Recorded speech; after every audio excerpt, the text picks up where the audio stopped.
How's it going, everyone? And welcome to the Valentine's Day special. I hope everyone out there has a happy and safe Valentine's Day filled with love and romance. With that said, there's nothing more I love than horror movies and lists. So for Valentine's Day, I want to share my favorite 80s horror movies with you guys. So grab your partner, grab some drinks and some snacks, and let's jump right into our number 14th spot. Kicking off our list is a film that I think perfectly encapsulates what this list is all about. From producer, writer, director William Asher, the same person who created the classic TV series Bewitched, as well as directing 80% of the I Love Lucy TV show, comes 1981's Butcher Baker Nightmare Maker, aka Night Warning. It's about a young man named Billy Lynch who is living with his aunt after his parents' tragic car accident. But when little Billy is ready to venture out on his own, his aunt isn't ready to let him go. Oh man, where do I start with this movie? Like, is it entertaining? Absolutely. However, there is a lot of homophobia in the movie that is inexcusable. Here's a couple of examples. Doesn't it bother you that he's a fag? Come. One of two young boys molested last night. I think you might know something about that. Keep it limp-like. Released in an era before the AIDS crisis really demonized LGBTQIA folks. While the homophobia was not the biggest controversy upon its initial release, when it was re-released in 1984 as Night Warning, the world was not ready to deal with its own prejudices it unfortunately helped to create. Do you like girls, Miss Roberts? God, You want to know the most controversial part about the movie, for me? It's the fucking incestuous relationship the aunt seemingly has with her nephew. It's gross, it's disturbing, but I'd be lying if it wasn't weirdly entertaining. I cut it off. You made me. I see you smiling. Thanks to Susan Tyrrell's performance as a crazy aunt. Give her an Oscar, goddammit. I won't spoil the ending of the movie because, ew, but you guys gotta see it to believe it. Don't worry folks, it only gets worse from here. At number 13, we have Intruder. Directed and co-written by Scott Spiegel, a well-known and longtime Sam Raimi collaborator, Intruder is about a grocery store night shift crew who received the unfortunate news that their store has been sold off. While working potentially their final shift, they're attacked by, you guessed it, an intruder. Starring Elizabeth Cox in one of her only few acting roles before moving on to modeling, alongside Sam Raimi and his brother Ted Raimi, which OGs recognize from Candyman, Day Ones know him as a condom salesman from Blood Rage, and real ones know him as this guy. What are we gonna call this guy? Dr. Octopus. That's crap. Doctor Strange. That's pretty good. But it's taken. With a cast like this, how can you not find a movie about a possibly murderous ex-boyfriend non-entertaining? Another movie with an unexpected ending, but I'm not going to spoil it here, but I'll leave you guys with my favorite part.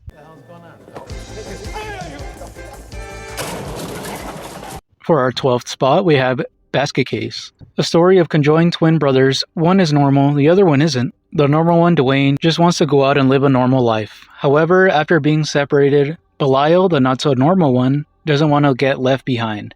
So he manipulates and gaslights Dwayne into carrying him around in a basket case. With nowhere else to go, they land in 1980s New York. I'm talking panhandlers, drug pushers, pimps, and big money makers.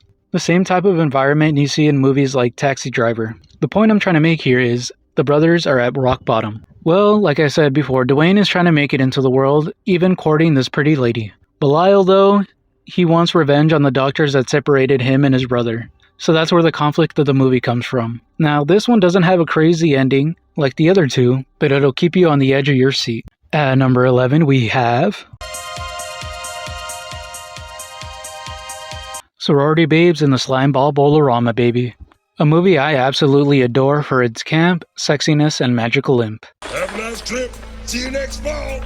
I have a video on my channel covering the film, but for a quick recap, a group of boys, Calvin, Keith, and Jimmy, sneak into a sorority house on initiation night. However, when they're discovered, they must join future sorority sisters Lisa and Taffy on retrieving a trophy from the mall's bowling alley in order to complete the initiation. However, they unknowingly release a magical imp which was trapped inside the trophy, acting like an evil genie granting the group's wishes. Too bad they end up backfiring. Oh, and they run into a hot blonde biker chick named Spider. Eventually defeating the imp, ending on a happy note. I do plan on remaking the video, so I'll leave you guys with this clip. Lisa, have you ever done the ice cube trick? No. What's that? Number 10 is a sequel to a movie that was on my top 10 disturbing movies list. It's Guinea Pig 2: Flower of Flesh and Blood. There's no real redeeming quality to the movie unless you're a sick fuck like me. I could have added the first one to this list since it was sitting in the honorable mention spot. However, the torture and suffering is turned up to 11 on the second one. But just like the first one, this has no plot to it. It begins with the kidnapping of a woman before she's tortured and ultimately killed. The movie itself isn't long, it runs about 42 minutes long. But if you're not into gore or hyper-realistic depictions of violence, especially towards women, I'd give this movie a skip. One more thing though. Talking about this movie wouldn't be complete without bringing up the fun fact about Charlie Sheen thinking this was real. So much so, he sent it to the FBI. Obviously, he was high off his ass. And if you're a younger person asking, who's Charlie Sheen? Some are saying that you're bipolar. Wow, I'm bi winning. I win here and I win there. Are there any drugs in this house? I know about them, I'll find them and throw them away. It's not a big deal. Ooh, drugs in the house. Family and friends, but in the end, I want to become a nurse. We'll talk about it when you're older. Number 9. The New York Ripper is an Italian slasher directed by the gore maestro himself, Lucio Fulci. We follow Faye Majors after surviving an attack from the New York Ripper, who has been going around butchering sex workers and sexually active women. She works alongside Lieutenant Fred Williams in hopes of profiling the killer. But when the terror strikes again, will she make it out alive or will she finally fall victim? It's got crazy twists and turns at every corner, a crazy whodunit story involving sex fiends, giving us another glimpse into the grimy, gritty 80s New York. I will warn you though, if you're not a huge fan of feet, this movie's gonna freak you the fuck out. We have They Live at number 8. While not a conventional horror film, it's got a great suspense and a powerful message that still reigns true 40 years later. Roddy Piper is a no-name nobody working construction who happens to live out on the street. One day discovering a run-down church is being used as a broadcasting station, warning people of the evil corruption that plagues our society. When he puts on a special pair of glasses, it reveals the world is being ruled by these skull-looking aliens, who keep us subdued via subliminal messaging. A fantastic movie with a perfect balance of action and suspense, keeping us on the edge of our seats. Roddy Piper is the perfect protagonist. His charisma from his wrestling days carries well into the movie. I have come here to chew bubblegum and kick ass. And I'm all out of bubblegum. Recruiting Keith David's character, Frank, to help him fight against our overlords. While not 100% free by the end, we're at least now able to see the world for what it truly is. The Beyond sits at my number 7 spot, another movie that I've covered on this channel, but I'll take any opportunity to talk about.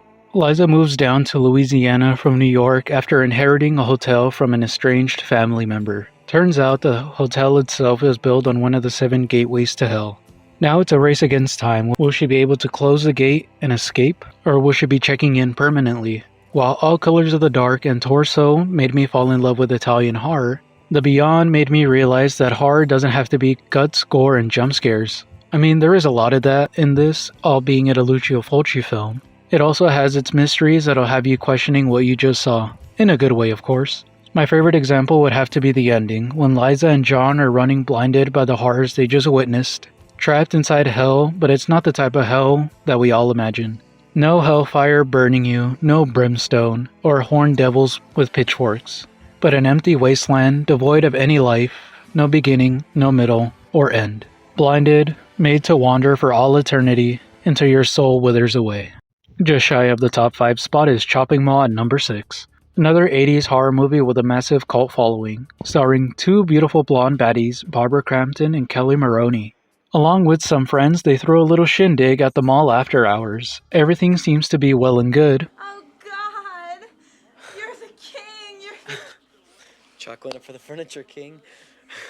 That is until the killer robots that are supposed to be guarding the mall malfunction, and turns into a scramble for survival. It's a little bit more action than horror, but let me tell you, Kelly Maroney's character kicks some robo ass. This movie also has blink and you'll miss it cameos like this poster in the back for Slumber Party Massacre, another amazing 80s horror movie, and character actor Dick Miller, who some may recognize from Small Soldiers, Evil Tunes, and A Bucket of Blood.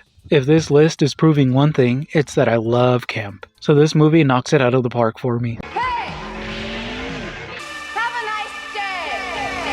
We have now arrived to my top 5. Now this next film holds a special place in my heart. Well, a lot of us grew up on Disney films, whether it's the princess films, the Golden Age films, the Renaissance era, or the Disney Pixar. We all have our favorite Disney film growing up. And here's mine. At number 5, I present to you The Black Cauldron, a movie that Disney isn't very proud of, for a number of reasons, but the main reason in my opinion is that it's fucking horrifying. Alright, let me back up for a second and give you guys some context. The movie is about a pig farmer named Taran, who dreams of being a proud and noble warrior. But when the pig he's transporting turns out to be a magical psychic pig, evil forces attack and kidnap the pig.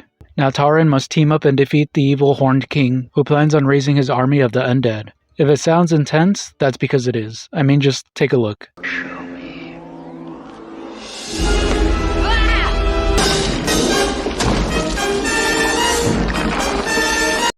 If you thought little 6-year-old me freaking out over the cover of The Bad Seed was something, I'd watch this movie on repeat. I'm surprised I didn't fuck up the VHS tape. Anywho, aside from the visuals, this movie is also very mature and has a lot of sexual innuendos. Don't you find me irresistible? Of course, Mr. Shush. And death, the kind that catches adults off guard. Oh, Taran.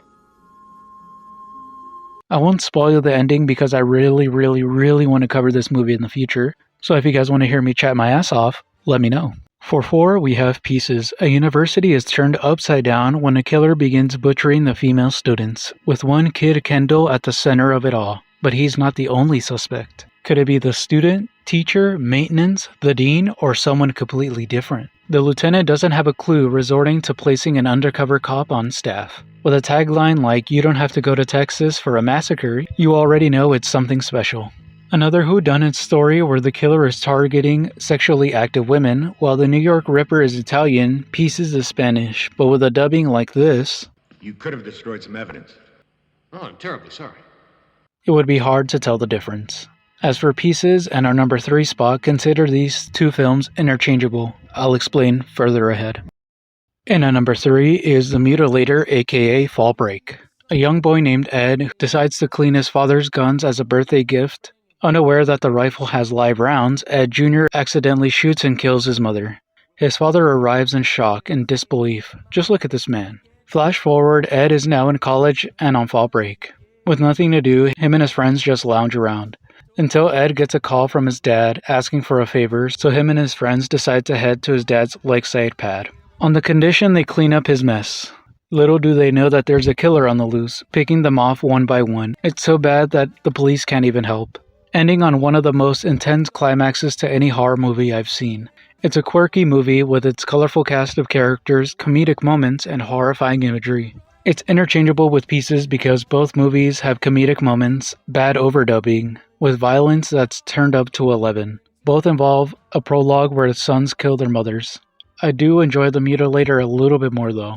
It's like if the kids from that 70s show were being hunted down by the dad. Coming in at number 2 is Sleepaway Camp.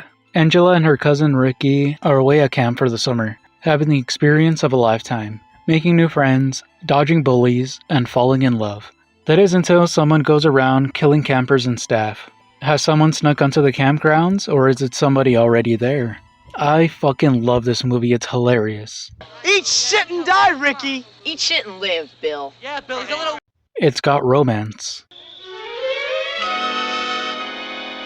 I have to go now.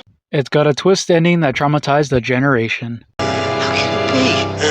I encourage you guys to go and watch it for yourselves. It really makes you feel like you're back at summer camp. All I'm saying is I'd rather watch this movie or Friday the 13th any day, and you could quote me on that. Before moving on to our number 1 spot, let's cover some honorable mentions. Even though these films may not be on the list, that doesn't mean they aren't peak cinema. Our first honorable mention goes to Critters.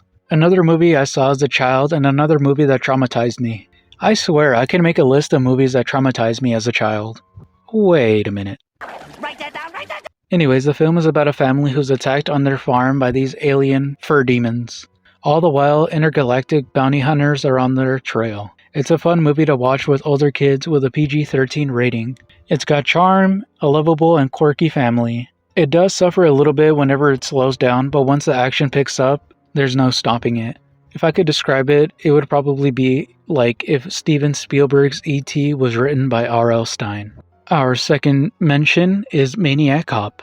Matt Cordell is a no-nonsense, do-it-by-the-book police officer who is unjustly imprisoned and killed for trying to expose the city's corruption. He's back for revenge on the people who wronged him, however, he kills innocent people along the way. One of which happens to be Bruce Campbell's wife. Now Bruce, I mean Jack, along with Tom Atkins, I mean Lieutenant McRae, must work together to stop the maniac cop. It's got a nice blend of action and horror, along with a soap opera style storytelling, with cameos from the director but also this other director, Sam Raimi. Speaking of Sam Raimi, our third mention is the original Evil Dead. Well, I believe that the second Evil Dead is slightly superior to the first one. After all, I believe that a lot of us think of the second one when we hear the words Evil Dead. The original one I also saw in the movie theaters for the 40th anniversary with a buddy of mine. The movie is about 5 friends who stay at a shady-looking cabin in the woods that happens to house the Necronomicon, which is the ancient book of the dead. So when someone plays a recording summoning the dead, 4 out of the 5 friends are possessed. Our protagonist Ash Williams must fight off the evil dead. Will he be able to survive until sunrise, or will he become a deadite himself? Alright everyone, the moment you've all been waiting for. We've seen some disturbing movies, comedic movies, and what the fuck movies. For my number 1 favorite all-time 80s horror movie, based on a short story by H.P. Lovecraft, we have...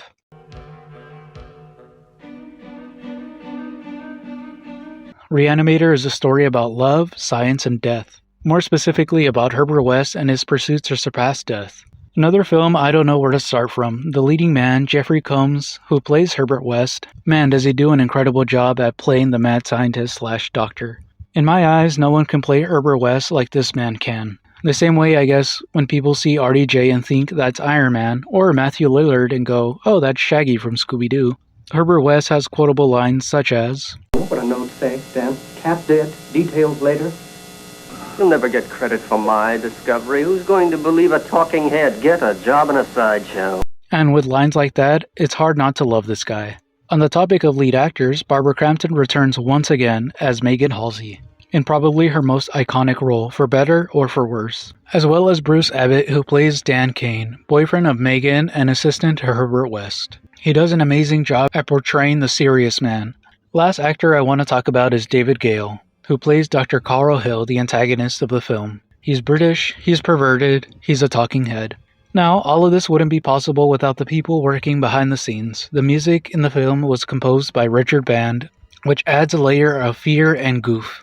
Directed by the late great Stuart Gordon, who co-wrote the film with William Norris and Dennis Pauley. Again, I can't get enough of this film. The ending always gives me chills no matter how many times I watch the movie. The only bad thing I will say about the movie is that it feels too short. That's why normally I'll pair it with another amazing film called Frankenhooker. But y'all ain't ready for that one. Hashtag when Frankenhooker. Alright everyone, I think that's going to do it for the list. Tell me, is there a movie that I talked about today that you'd watch with your significant other on date night? Either way, I hope everyone has a safe and romantical Valentine's Day. Make sure you like the video and subscribe. Show your boy some love. And while you guys are at it, why not show some buddies of mine some love as well over on twitch.tv. First up of the group is Wizard O'Cats, my Canadian brother from another mother. Hit us up if you're in need of some goated supports on Marvel Rivals. We are women, we are free, we're bringing an end to the page. Also, Skull for Sale. If you're looking for some chill vibes, check my boy out. He got that VR on him. Jarvis, make her slim thick. Last but certainly not least, we have Satan Ass. You already know it's a beautiful world over there. So beautiful. Conyo, man. Talk to me, baby.